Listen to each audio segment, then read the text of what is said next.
या तो मैं दिल्ली वालों को कहूँगा एलजी साहब का रेगुलाइज करो, जैसे हमने दिल्ली वेजरों को रेगुलाइज करना है ऐसे एलजी साहब को भी रेगुलाइज करो। कम से कम हमें पता चले एलजी साहब पक्के हैं या कच्चे। बहुत बड़ा मसला हमारे सामने, अभी डेली वेजर पक्के ही नहीं हुए थे, उधर से एलजी साहब भी डेली वेजर हो गए, अभी तक उनका ऑर्डर नहीं हो रहा। अब एलजी साहब का कहीं ऑर्डर भी तो होना चाहिए ना। एलजी साहब बिना ऑर्डर के ही चल रहे हैं और वो ऑर्डर भी निकाल रहे हैं ट्रांसफर। हम ये जानते हैं कि एक बंदा जब रिटायरमेंट को 1 महीना रह जाता था कभी कोई ऑर्डर नहीं। आप लोगों को, आप सीनियर जर्नलिस्ट हैं, आपको पता होगा, वो ऑफिसर फिर ऑर्डर नहीं निकाल सकता था। तो एलजी साहब का परमानेंट ऑर्डर ही नहीं भी हुआ तो वो ट्रांसफर कर रहे हैं, ऑर्डरों पे ऑर्डर कर रहे हैं। अब या तो मैं दिल्ली वालों को कहूँगा एलजी साहब का रेगुलाइज करो, जैसे हमने दिल्ली वेजरों को रेगुलाइज करना है ऐसे एलजी साहब को भी रेगुलाइज करो। कम से कम हमें पता चले एलजी साहब पक्के हैं या कच्चे हैं। जब सोनम वांगचुक को अंदर किया गया, वो आदमी जो क्लाइमेट की लड़ाई लड़ रहा था कि आज हमारी जो आप देखें जो क्लाइमेट जिसकी बात आज जब ये फ्लड आया जम्मू कश्मीर में पूरी तबाही मची, उसी क्लाइमेट के लिए वो कितने साल पहले बोलना शुरू हो गया था कि आपकी ग्लोबल वार्मिंग हो रही है, ग्लेशियर आपके पिघल रहे हैं। ग्लेशियर क्योंकि लद्दाख ग्लेशियर के बहुत नज़दीक है और उसने कहा कि ग्लेशियर पिघल पिघल के नीचे गिरना शुरू हो गए हैं। ये बड़ी अलार्मिंग सिचुएशन सोनम वांगचुक ने बड़े साल पहले कहा था।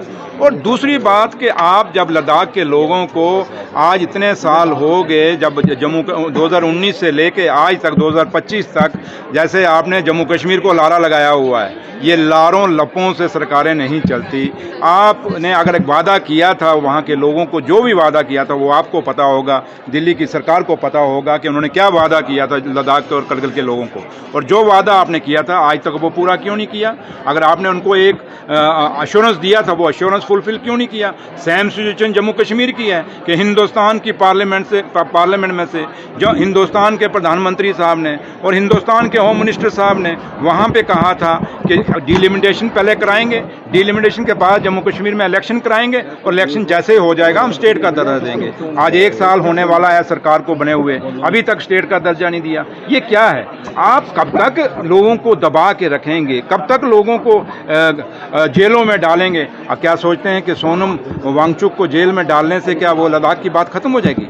हम नहीं कहते कि लद्दाख के लोगों ने जो वहाँ कानून को अपने हाथ में लिया वो गलत बात है, वो नहीं लेना चाहिए था, लेकिन एक अनरेस्ट तो उन लोगों में था, एक गुस्सा तो उन लोगों में था। इस गुस्से को खत्म करने की जरूरत थी। जब देश की आज़ादी 1947 में पाई गई अंग्रेजों से, क्यों लोग लड़े, क्यों लोगों ने कुर्बानियां दी थी? इस हिंदुस्तान की पार्लियामेंट को बनाने के लिए क्यों अपनी जानें कुर्बान, भगत सिंह, राजगुरु, सुखदेव जैसे नौजवानों ने 23 साल उम्र में अपनी जानें कुर्बान कर दी। किस लिए की थी?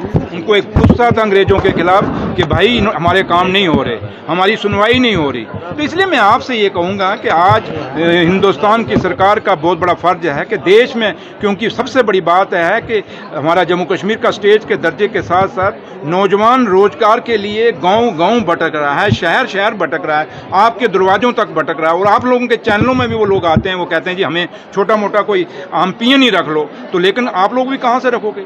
इसलिए आज आप देखें तो कोविड के बाद जो प्राइवेट बिजनेस है, चाहे मॉल थे, चाहे वो दुकानें थी, चाहे वो इंडस्ट्री थी, हर जगह मुलाजिम की कर्टेलमेंट हुई है। तो इसलिए आज बच्चों में उस नौजवान जो पढ़ लिख के आज पोस्ट ग्रेजुएट है, जिन्होंने इतनी पढ़ाइयाँ कर ली हैं, जब उनको रोजगार नहीं मिलेगा एक गुस्सा तो आएगा।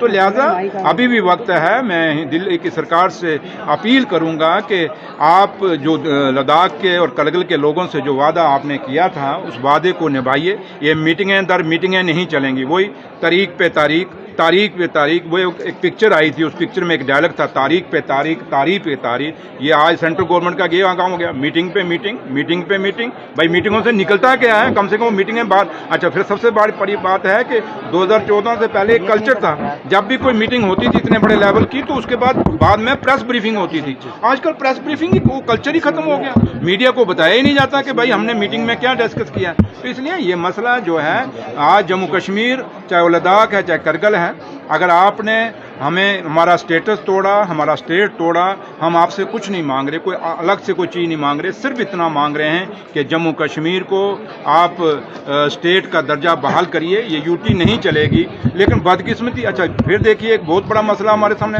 अभी डेली वेजर पक्के ही नहीं हुए थे, उधर से एलजी साहब भी डेली वेजर हो गए, अभी तक उनका ऑर्डर नहीं हो रहा। अब एलजी साहब का कहीं ऑर्डर भी तो होना चाहिए ना। एलजी साहब का बिना ऑर्डर के ही चल रहे हैं और वो ऑर्डर भी निकाल रहे हैं ट्रांसफर। हम ये जानते हैं कि एक बंदा जब रिटायरमेंट को 1 महीना रह जाता था कभी कोई ऑर्डर नहीं, आप लोगों को, आप सीनियर जर्नलिस्ट हैं, आपको पता होगा, वो ऑफिसर फिर ऑर्डर नहीं निकाल सकता था। तो एलजी साहब का परमानेंट ऑर्डर ही नहीं भी हुआ तो वो ट्रांसफर कर रहे हैं, ऑर्डरों पे ऑर्डर कर रहे हैं। अब या तो मैं दिल्ली वालों को कहूँगा एलजी साहब का रेगुलाइज करो, जैसे हमने दिल्ली वेजरों को रेगुलाइज करना है ऐसे एलजी साहब को भी रेगुलाइज करो, कम से कम हमें पता चले एलजी साहब पक्के हैं या कच्चे हैं। सर कल जिस तरह से उन्हें रातों रात जोधपुर भेजा गया ले से जोधपुर जेल में वो इस समय है, कैसे देखते हैं? मैंने कहा गलत है ना, मैं वही तो कह रहा हूँ। एक वो आदमी जो एनजीओ चला रहा है जिसको सियासत से कोई लेना देना ही नहीं है, वो आदमी जो बिल्कुल एक अपना लोगों की बात को उठा रहा है, वो क्लाइमेट पे बात कर रहा है, ग्लोबल वार्मिंग पे बात कर रहा है, लोगों के इश्यूज पे बात कर रहा है, वो या तो कोई सियासतदान हो तो उसको आप कहें कि भाई हमने इसको वहाँ जोधपुर जेल भेज रहे हैं,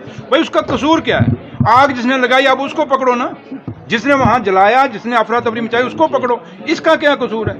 तो इसलिए आज बेटा बाप के कहने पे नहीं चलता तो लद्दाख के लोग सोनम वांगचुक के कहने पे चलेंगे। इसलिए ये नाइंसाफी है और ये मैं कहूँगा कि डेमोक्रेसी का मजाक है। और आज भगत सिंह, राजगुरु, सुखदेव, बापू गांधी और वो जो लोग जिन्होंने कुर्बानियां दे के देश की आज़ादी पाई, ये डेमोक्रेसी पाई, आज वो रो होंगे कि